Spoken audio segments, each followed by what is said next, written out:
देखो शिखर समस्त दर्शक बंधु मानक नूआ वर्षर हार्दिक शुभेच्छा अभिनंदन। आम चैनल प्रति आपण मानक भल पाइबा गत वर्ष भली बजाय रहिबो बोली आशा।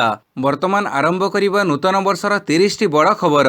नंबर 1 सरकारी कर्मचारी महंगा भत्तारे 3% वृद्धि। राज्य सरकारी कर्मचारी नूआ वर्ष भेटी सेमानक महंगा भत्ता बढ़िले सरकार सेमानक महंगा भत्ता 3% बढ़ी। फल राज्य सरकारी कर्मचारी महंगा भत्ता 28% रु वृद्धि पाई 31% रे पहुंची।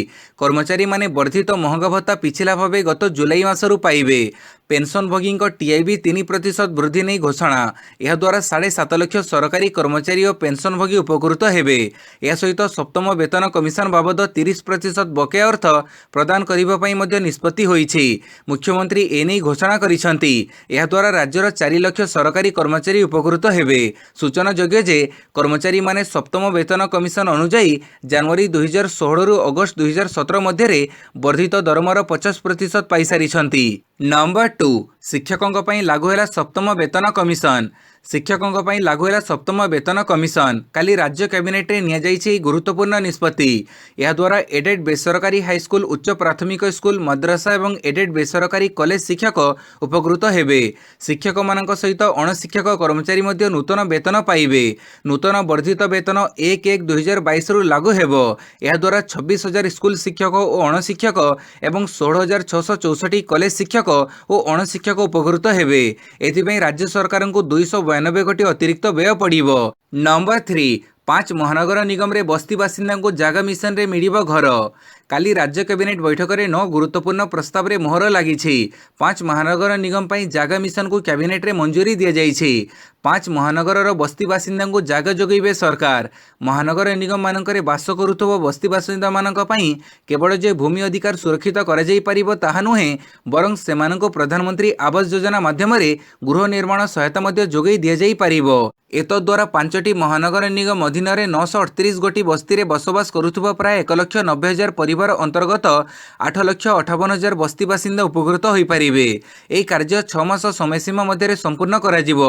उपरोक्त अध्यादेशटी बस्ती बासिंदा मानकु सेमाने बसवास करुथबा सहर उपरे सेमानकर संपूर्ण अधिकार अछि बोली भरोसा जोगैबो एवं लोकमानकर मूल्य भूमिर मूल्यठारु अधिक बोली सरकारंकर विश्वास को प्रतिपादित करिवो। नंबर 4 15 रु 18 वर्ष वयस्कों पर आज पंजीकरण 3 रु टीकाकरण। आज 15 रु 18 वर्ष वयस्क पिलामाने टीका नेबापई कोविन प्लाटफर्म रे ऑनलाइन पंजीकरण करि परिबे।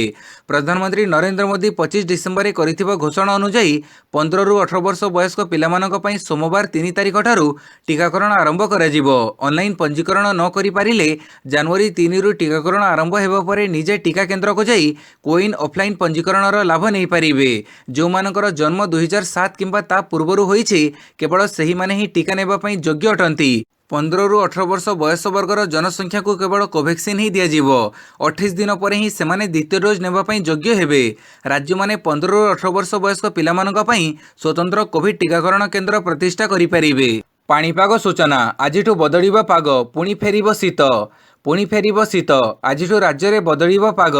ठंडा कमिथिबारु किछि दिन लोके आश्वस्ति थिले। नौ वर्षरु पुणी लेउटिबा हाड़भंगा शीत। राज्य को शीत फेरिबो बोली पाणीपाग विभाग पूर्वानुमान करिछि। घन कुहुड़ी देखा हेबो। ओडिशा को आस्तुबा जड़ीय बाष्पपूर्ण उष्म वायु प्रवाह रे राज्य रे एही बड़ी पाग रहिबो। शनिवार रातिरु 9 वर्ष पर्यंत राज्यर 18टी जिल्ला रे घन कुहुड़ी देखा देबो। आसंता 4 रु 5 दिन मध्य रे राज्य रे कमिबो तापमात्रा। राति तापमात्रा 3 रु 5 डिग्री पर्यंत खसिबो बोली आकलन होईछि। एसो शीत बढ़िबो। आज राज्यर गोटे 2टी स्थान में सामान्य मध्यम धरणर वर्षा हेबार संभावना रही। हेले घन कुहुड़ी सह प्रबल शीतरे अस्तव्यस्त हेब जनजीवन। उपांतर उपकूल जाड़ बढ़िबो बोली सूचना रही। नंबर 6 आसंता 3 रु ही खोलिबो प्रथम रु पंचम श्रेणी कहिले मंत्री। आसंता 3 रु ही खोलिबो प्रथम रु पंचम श्रेणी। विद्यालय गणशिक्षा मंत्री सौम्य रंजन दास एनी द्वंद्व दूर करिसंती। नोडाल अधिकारी माने जिला बुलुछंती। डीओ और बीओ को सह सचिव बैठक करुछंती। जिए चाहिए से माने ऑनलाइन रे क्लास करि परिबे। स्कूल कैंपस सफा रखा जाइछि। गहड़ी पिलामाननको गहड़ी दूरे रखंतु। 2022 रे ठीक समय रे परीक्षा हेबो बोली मंत्री कहिसंती। जनवरी 3 रु प्राथमिक विद्यालय खोला हेबा पई डिसेंबर 28 रे निष्पत्ति निया जाइथिला। सकाळ 9 टारू दिन 12टा जाय पिलांको पाठपढ़ा पई समय निर्धारित होइथिबा बेले प्रथम रु पंचम श्रेणी जाय खोला हेबा पई निष्पत्ति निया जाइथिला। नंबर 7 आज पीएम किसान रो 10ମ किस्ती प्रदान करिवे प्रधानमंत्री। नुआ वर्ष रे कृषकों को नुआ भेटी जनवरी पहला अर्थात आज प्रधानमंत्री नरेंद्र मोदी पीएम किसान रो 10ମ किस्ती प्रदान करिवे। 10 कोटी चाषी परिवार को 20,000 कोटी रो अधिक अर्थ हस्तांतर हेबो। वीडियो कॉन्फ्रेंसिंग जरिया रे प्रधानमंत्री एही सुविधा हस्तांतर करिवे। पीएम किसान योजना रे वार्षिक 6,000 टंका लेखाएं प्रति हिताधिकारी कृषक परिवार को प्रदान कर जाई थाए। एही अर्थ किस्तीवारी 2,000 करी 3टी किस्ती रे ओ प्रति किस्ती रे 2,000 करी प्रदान कर जाए। ଏହି ଅର୍ଥ ପ୍ରତ୍ୟେକ ହିତାଧିକାରୀ ବ୍ୟାଙ୍କ ଖାତାରେ ସିଧାସଳଖ ଜମା ହୋଇଥାଏ। ଏପର୍ଯ୍ୟନ୍ତ ଯୋଜନା ଅଧୀନରେ ଚାଷୀ ପରିବାରକୁ 1.6 ଲକ୍ଷ କୋଟି ଟଙ୍କା ସମାନ ରାଶି ପ୍ରଦାନ କରାଯାଇ ସାରିଛି। କାର୍ଯ୍ୟକ୍ରମରେ ପ୍ରଧାନମନ୍ତ୍ରୀ 351ଟି କୃଷକ ଉତ୍ପାଦନ ସଂଗଠନକୁ 14 କୋଟିରୁ ଅଧିକ ଅର୍ଥ ଇକ୍ୱିଟି ଗ୍ରାଣ୍ଟ ଆକାରରେ ପ୍ରଦାନ କରିବେ। ଏହାଦ୍ୱାରା 1.24 ଲକ୍ଷ ଚାଷୀ ଉପକୃତ ହେବେ। नंबर 8 नुआ वर्षरू परिवहन विभाग सबु काम ऑनलाइन रे कहिले परिवहन मंत्री। नुआ वर्ष जनवरी 1 तारिखरू परिवहन विभाग सबु काम ऑनलाइन रे हेबो। राज्य परिवहन मंत्री पद्मनाभ बेहेरा ए सूचना दैछंती। से कहिसंती जे ऑनलाइन रे सबु काम करा जाई विभाग रे संस्कार अना जाईछि। आउ गाड़ी चालकों को आरटी ऑफिस को बारंबार धाइबा को पड़िबो नाही। से कहिसंती जे डीएल ठारू आरंभ करी गाड़ी परमिट भडी समस्त काम एणिके ऑनलाइन रे हेबो। ए सबु काम रे दलालंक भूमिका रहुथिला बोली विभिन्न समय अभियोग आसुथिला। एबे अनेकांश रे दलाल मानक भूमिका कमिथिले भी एहाको संपूर्ण बंद करने को विभाग पक्षरु ए निष्पत्ति निया जाइछि। यह शनिवार ठारू लागू हेबो बोली से सूचना दैछंती। नंबर 9 आज पढ़े भारत अभियान शुभारंभ करिवे केंद्र शिक्षा मंत्री। आज 100 दिवसीय पठन अभियान पढ़े भारतर शुभारंभ करिवे केंद्र शिक्षा एवं दक्षता विकास मंत्री धर्मेंद्र प्रधान। बालबाटिका ठारू अष्टम श्रेणी पर्यंत छात्र छात्री यह अभियान अंश हेबे। पठन अभियान आज आरंभ हो 10 एप्रिल पर्यंत आयोजन कराजिबो। छात्र छात्री शिक्षक अभिभावक शैक्षिक प्रशासकों समेत राष्ट्रीय एवं राज्य स्तर में समस्त हिताधिकारी भागीदारिता हासिल करने पठन अभियान उद्देश्य। 100 दिन धरी चलिबाकु थिबा एही अभियान 14 सप्ताह धरी चलिबो। बयस अनुसार साप्ताहिक कैलेंडर सहित पठन अभियान उपर एक व्यापक मार्गदर्शिका प्रस्तुत कर जाइछि एवं राज्य और केंद्र शासित अंचल को प्रदान कर जाइछि। कार्यकलाप गुड़िक शिक्षकों सहायता अथवा मातापिता भाई भौणी किंबा परिवारर अन्य सदस्य मानकर साहाय्य माध्यम संपन्न करा जाई पारिबो। अभियान को प्रभावशाली करने निमंते डिजाइन करा जाइथिबा कार्यकलाप को सरल एवं आनंददायक करा जाइछि। नंबर 10 टेक्सटाइल सामग्री पर जीएसटी हार वृद्धि प्रस्ताव स्थगित।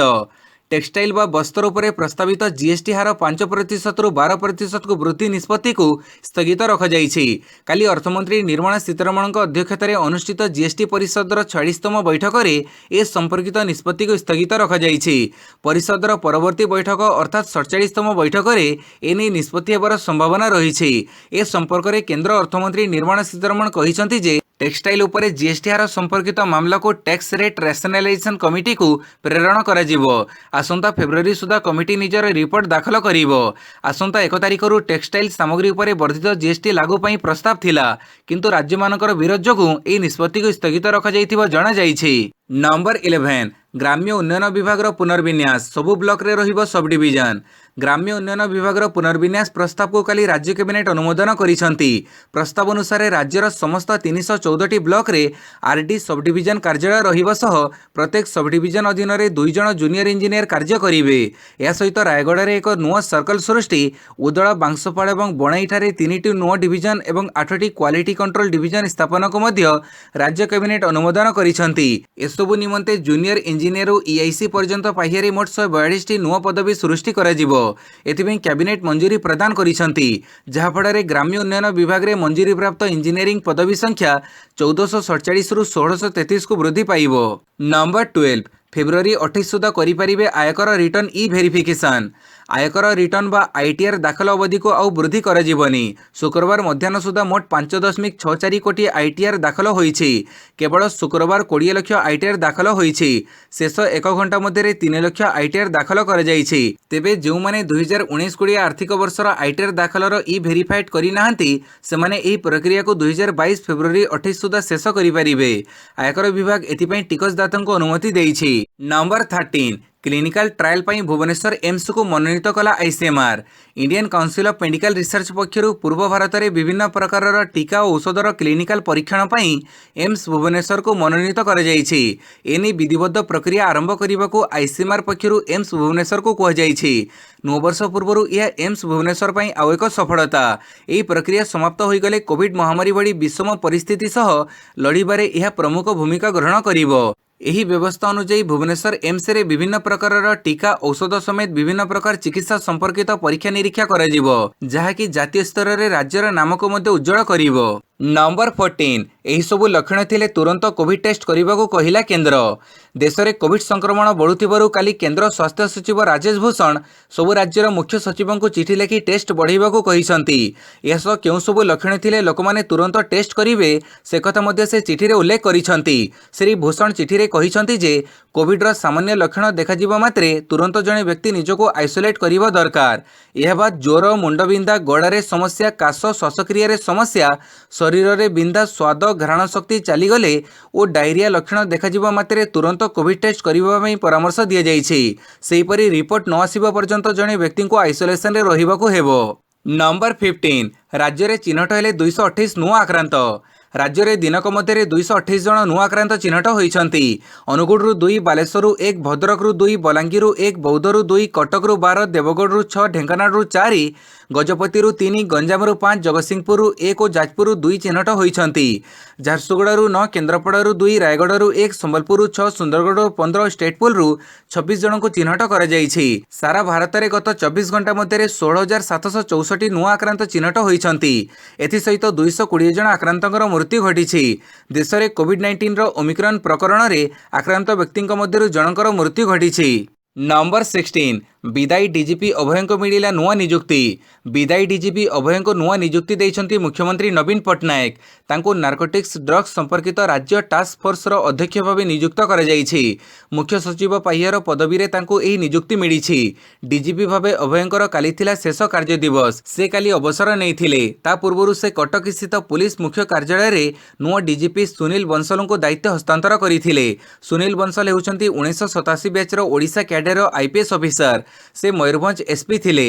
ସେ 27 ବର୍ଷ ଧରି ସେ କେନ୍ଦ୍ରୀୟ ଡେପୁଟେସନରେ ଯାଇଥିଲେ। ଓଡ଼ିଶାର ଡିଜିପି ଭାବେ ନିଯୁକ୍ତି ପାଇବା ପୂର୍ବରୁ ସେ ଇଣ୍ଟେଲିଜେନ୍ସ ବ୍ୟୁରୋ ବା ଆଇବିର ସ୍ୱତନ୍ତ୍ର ନିର୍ଦ୍ଦେଶକ ଥିଲେ। ଡିଜିପି ଭାବେ ଦାୟିତ୍ୱ ପାଇବା ପରେ ସେ ଲୋକଙ୍କ ସୁରକ୍ଷାକୁ ପ୍ରାଥମିକତା ଦେବେ ବୋଲି କହିଛନ୍ତି। ନମ୍ବର 17 ସରକାରୀ ଅଫିସରେ ନୂଆବର୍ଷ ପାଳନ ମନା। ରାଜ୍ୟରେ କୋଭିଡ୍-19ର ନୂଆ ଭାରିଆଣ୍ଟ ଓମିକ୍ରନ୍ ସଂକ୍ରମଣ ଆଶଙ୍କା ବୃଦ୍ଧି ପାଉଥିବାରୁ ରାଜ୍ୟ ସରକାର ସମସ୍ତ ସରକାରୀ ଅଫିସରେ ନୂଆବର୍ଷ ପାଳନ ଉପରେ କଟକଣା ଜାରି କରିଛନ୍ତି। ସରକାରୀ ଅଫିସ ପରିସରରେ ଫୁଲତୋଡ଼ା ଦେବା, ଏକଜୁଟ ହୋଇ ଅଭିନନ୍ଦନ ଜଣାଇବା ଆଦି କାର୍ଯ୍ୟ ନ କରିବା ନିମନ୍ତେ ନିର୍ଦ୍ଦେଶନାମା ଜାରି ହୋଇଛି।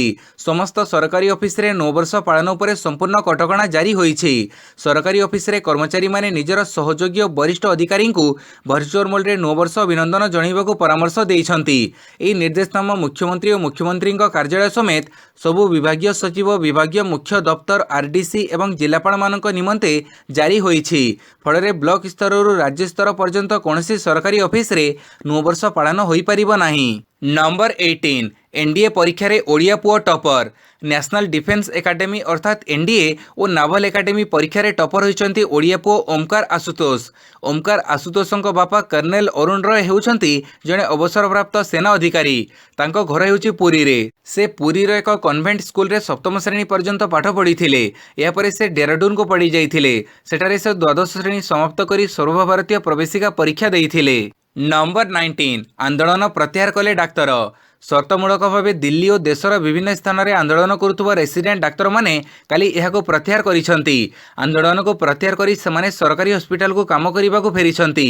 ସର୍ତ୍ତମୂଳକ ଭାବେ ଶୁକ୍ରବାର ଆନ୍ଦୋଳନ ପ୍ରତ୍ୟାହାର କରାଯାଇଥିବା federation of resident doctor association ଅର୍ଥାତ୍ ଫୋରଡା ଘୋଷଣା କରିଛି। ଫୋରଡାର ପ୍ରତିନିଧି କହିଛନ୍ତି, ବର୍ତ୍ତମାନ 2ଟି ଦାବି ପୂରଣ ହୋଇଛି। ଏବେ ଆମେ ସମସ୍ତେ ସୁପ୍ରିମକୋର୍ଟ ଜାନୁଆରୀ 6ରେ ଦେବାକୁ ଥିବା ରାୟକୁ ଅପେକ୍ଷା କରିଛୁ। ତେଣୁ ସେ ଯାଏ ଆନ୍ଦୋଳନକୁ ପ୍ରତ୍ୟାହାର କରାଯାଇଛି। ନିଟ୍ ପିଜି 2021ର କାଉନସେଲିଂ ଏବଂ ତୁରନ୍ତ ଆଡମିସନ ଦାବିରେ ଫୋରଡା ଆନ୍ଦୋଳନ ଡାକରା ଦେଇଥିଲା। ସାଧାରଣତଃ ପିଜି କୋର୍ସ ପାଇଁ ଏପ୍ରିଲ-ମେରେ ଆଡମିସନ ହୋଇଥାଏ, କିନ୍ତୁ କୋଭିଡ୍ର ଦ୍ୱିତୀୟ ୱେଭ୍ ଯୋଗୁଁ ପରୀକ୍ଷା ଓ ରେଜଲ୍ଟ ପ୍ରକାଶରେ ବିଳମ୍ବିତ ହୋଇଥିଲା। ଏଥିସହ କେନ୍ଦ୍ର ସରକାର ନିଟ୍ ପିଜି ଆଡମିସନରେ ଆର୍ଥିକ ପଛୁଆବର୍ଗ ପାଇଁ କୋଟା ବ୍ୟବସ୍ଥା କରିଥିଲେ। ଏହାକୁ ସୁପ୍ରିମକୋର୍ଟରେ ଚ୍ୟାଲେଞ୍ଜ କରାଯିବାକୁ ଆଡମିସନ ପ୍ରକ୍ରିୟା ସ୍ଥଗିତ ରହିଛି। ନମ୍ବର 20 पुरी सहर में 9 प्लाटून फोर्स होटेल चेकिंग कड़ाकड़ी आज नुआवर्ष एनिमते राज्य तथा राज्य बाहर पुरी को पर्यटकों शो छुटुछि। पुरी बेलाभूमि समेत विभिन्न पर्यटन स्थान में जमुची असंभव गहड़ी। यह दृष्टि रखी पुरी पुलिस पक्षर व्यापक सुरक्षा व्यवस्था ग्रहण कर राज्य सरकार कोविड कटकणा को कड़ाकड़ी भाव पालन करने को पुलिस छाउणी में परिणत होती पुरी।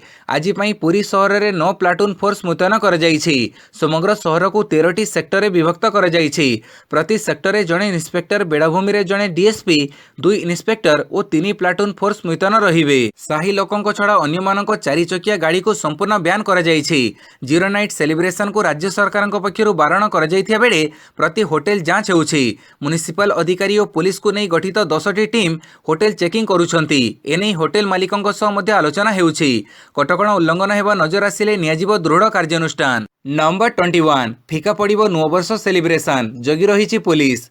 राति पाहिले नुआवर्ष हेले ना होई परिबो जीरो नाइट सेलिब्रेशन ना नुआवर्ष रे जमीबा आसर।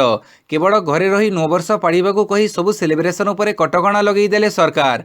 तेणु गत थर परी एथर भी नुआवर्ष पालन फीका पड़ जावा भावी निराश होई पड़िछंती युवगोष्ठी। नुआवर्ष रे विभिन्न स्थान में गहड़ी हेबा आशंका आज 3 दिन जाए राजधानी रे कटकणा लागिछि। पब बार रेस्तरां रे नुआवर्ष सेलिब्रेशन उपरे लागिछि कटकणा। एही समय भुवनेश्वर महानगर निगम पक्षर विभिन्न अंचल में चढ़ऊ कराजिबो। लोकों को सतर्क करने सह अमानियां उपरे दंड लगाजिबो। राज्य सरकार गाइडलाइन उल्लंघन हेले कठोर पदक्षेप नियाजिबो बोली कहिसंती बीएमसी कमिश्नर। नंबर 22 ओला इलेक्ट्रिक स्कूटर पर ग्राहकों को करने पड़िबो अपेक्षा। ओला स्कूटर पर ग्राहकों को करने पड़िबो अपेक्षा। ओला इलेक्ट्रिक स्कूटर उत्पादन में विलंब हेतु ग्राहकों को अपेक्षा करने को पड़िबो। जो माने बुकिंग राशि प्रदान कर सारिछंती सेमानको निकटरे ओला इलेक्ट्रिक स्कूटर पहुँचवाको किछि दिन समय लागिबो। एने ओला तार विवृत्ति रखिछि। ओला कहिबा अनुसार जोगाण श्रृंखला कारणरू कंपनी उत्पादन समस्यार सम्मुखीन हेउछि। उत्पादन में विलंब हेतु 90,000 अधिक ऑर्डर पाइबा कष्टकर हेबो। ओला इलेक्ट्रिक 15 अगस्त 2021 रे यार S1 एवं S1 pro electric scooter launch करिथिला। वर्तमान ओला इलेक्ट्रिक कहिछि जे डिसेम्बर कंपनी प्राय 4,000 स्कूटर वितरण करिछि। नंबर 23 समाजवादी अतर निर्मातांक घरे आयकर चढ़ऊ। उत्तर प्रदेश कनौज स्थित अतर व्यवसायी तथा समाजवादी पार्टी विधान परिषद सदस्य पुष्पराज जैन पाम्पी प्रतिष्ठान मानकरे काली आयकर विभाग चढ़ऊ आरंभ करिछि। टिकस फांकिछंती बोली सुनिर्दिष्ट सूचना आधार में पुष्पराज जैन पाम्पी प्रतिष्ठान एवं बासभवन समेत 50टी स्थान में खानतलाश चली। 2022 विधानसभा निर्वाचन उपलक्षे गत मासरे समाजवादी पार्टी अध्यक्ष अखिलेश यादव उपस्थिति में पुष्पराज जैन पाम्पी समाजवादी इतर शुभारंभ करथिले। एहा छड़ा कनौज स्थित मोहम्मद याकूब अतर उपरे मध्य काली सकाळु चढ़ऊ आरंभ होईछि। विधानसभा निर्वाचन आसुथिबारु टिकस चढ़ऊ करी शासक बीजेपी केंद्रीय एजेंसी अपव्यवहार करुछि बोली समाजवादी पार्टी अभियोग करिछि। उत्तर प्रदेश निर्वाचन पई भीतस्त्रस्त बीजेपी केंद्रीय एजेंसी गुड़िकर अबाध व्यवहार करने साधारण कथा। नंबर 24 टेलीग्राम चलित वर्षर शेष दिन में जारी कला दमदार फीचर। ऑनलाइन मेसेजिंग आप टेलीग्राम चलित वर्षर शेष दिन में एक दमदार फीचर जारी करिछि। एणिकी टेलीग्राम आप रे यूजर माने प्रतिटी मेसेजर रिएक्शन दे पारिबे। खाली सेतिक नुहे टेलीग्राम रे एणिकी यूजर माने गोटिए मेसेजर किछि अंश को मध्य हाइड करि पारिबे। डिसेम्बर 31 तारिख रे निज यूजर संग पई एभडी किछि नुवा फीचर आनिछि टेलीग्राम। कंपनी तरफरु एई फीचर ना रहिछि स्पॉइलर। सेहीपरि टेलीग्राम कंपनी एबे प्रथम करी निज आप रे ट्रांसलेशन सुविधा मध्य आनिछि। एणिकी टेलीग्राम यूजर माने प्रतिटी मेसेज को निज इच्छा अनुसार ट्रांसलेट करी पढ़ी पारिबे, जहा द्वारा यूजर माने आउ भाषा को नहीं असुविधा रे पड़िबे नाही। तेबे एही फीचर सहित एबे टेलीग्राम रो सेटिंग्स रे भाषार ट्रांसलेशन मध्य होई परिबो बोली कंपनी पक्षरु कह जाईछि। नंबर 25 जहाजरू हाइपरसोनिक मिसाइल जिरकन रो परीक्षण कला रूसिया। रूसिया पक्षरु अत्याधुनिक हाइपरसोनिक मिसाइल जिरकन रो सफल परीक्षण कर जाईछि। प्राय 10टी हाइपरसोनिक मिसाइल को फ्रिगेट अर्थात युद्ध जहाजरू आउ 2टी मिसाइल बोड़ा जहाजरू परीक्षण कर जाईछि। सेगुड़िक निर्भुल भावे निज निजर लक्ष्य स्थल को भेद करिथिला बोली रूसीय न्यूज एजेंसी इंटरफैक्स कहिछि। गत सप्ताह कर जाइथिबा एसबु मिसाइल रो परीक्षण संपर्क में रूसिया राष्ट्रपति व्लादिमीर पुतिन कहिसंती जे रूसिया पई एसबु मिसाइल बेस गुरुत्वपूर्ण। एगुड़िक रूसियार प्रतिरक्षा क्षमता को दृढ़ करिवो।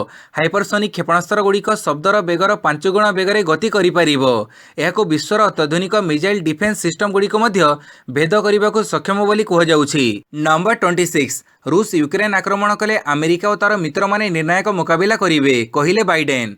ୟୁକ୍ରେନ୍ ସହ उत्तेजना प्रशमन करने निमंते रूसीय राष्ट्रपति को अनुरोध करने सह 50 मिनिट काल फोन आलाप बेले अमेरिकार राष्ट्रपति जो बाइडेन स्पष्ट कर जे जदि रूस यूक्रेन आक्रमण करे तेबे वाशिंगटन एवं तार मित्र माने रूस विरोध में निर्णायक पदक्षेप ग्रहण करेंगे।